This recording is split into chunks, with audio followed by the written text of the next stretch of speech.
Hey guys, it's Travis Wilburn at Live 30A Real Estate. Thanks for joining me today. I'm going to unpack our latest market report. So we have the report now from October 2025, which is the most recent one they have released. Lots of interesting things happening in the 30A real estate market right now that you won't want to miss. So I'm going to share my screen and walk through them with you. Let's check them out. All right, you should see my screen now. So the first one I want to touch on is the active listings.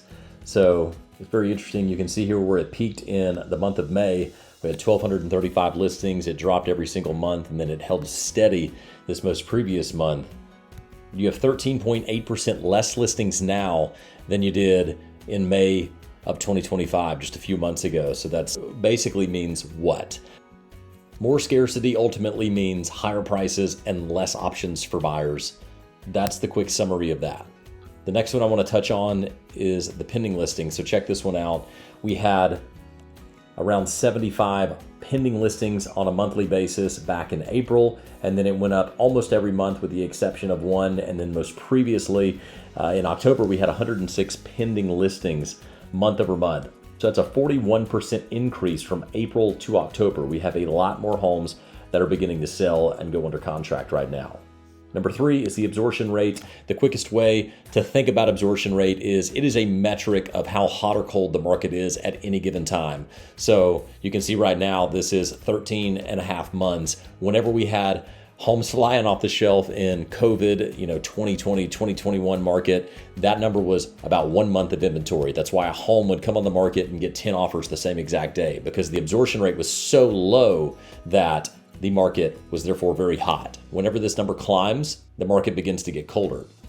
So this peaked in the month of June. It was 16 and a half months of inventory, and then it's beginning to go down. We have an 18.1% decrease from June to October. So still historically high inventory for the 30A market, but trending down every single month since its peak in June. Number 4, the sale to list ratio was 93.3% in October. That's a very useful thing to know. That basically says that, hey, on average, we had 6.7% discount or negotiation off of the advertised list price. Number 5, the days on market. This is right around 154 days. About a year ago, it was at 172 days, got up to nearly 200 days on market, and then we're holding there about 154 days. All right, so the next one's very interesting. If you will scroll down with me to sold listings, this is the very first time that the 2025 solds has surpassed the 2024 solds.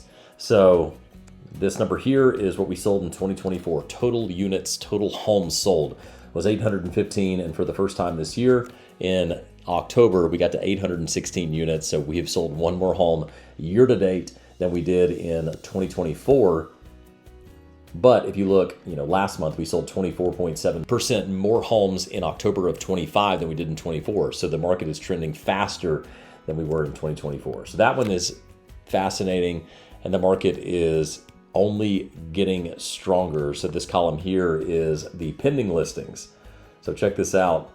Pending listings, we've pended 9.7% more in 25 than we did in 24. But check this out. In October, there were 45% more homes that went pending, went under contract than October of 2024. So we are shaping up to have a very, very strong ending to this year. It'll be very interesting to see where it ends up, but it's shaping up to be very strong.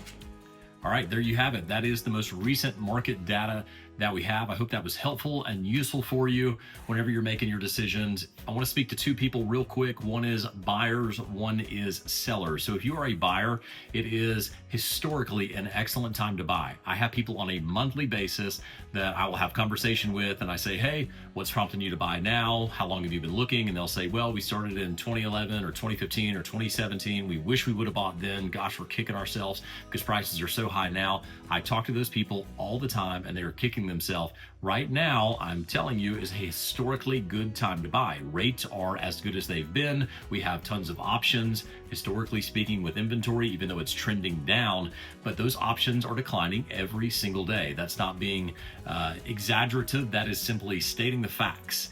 there are less options available now than there were in June of this year. We had over 1,200 listings then. Now we have just over 1,000, and we have increasing sales. So the options that are available now will not be available for long. That's just the nature of it. If you are a buyer, you have the ability to buy. Buying makes sense for your family and solves a problem for you, whether it's an income problem because you want to have short-term rental income as part of your portfolio, or if it's a family connection problem and you're like, I just want to get my family back together. Whatever that is, if it makes sense for your family right now, buying is a very good option right now, as good as I've seen it. If you are a seller right now, my encouragement to you would be, do not bring a property to the market unless it's in pristine condition.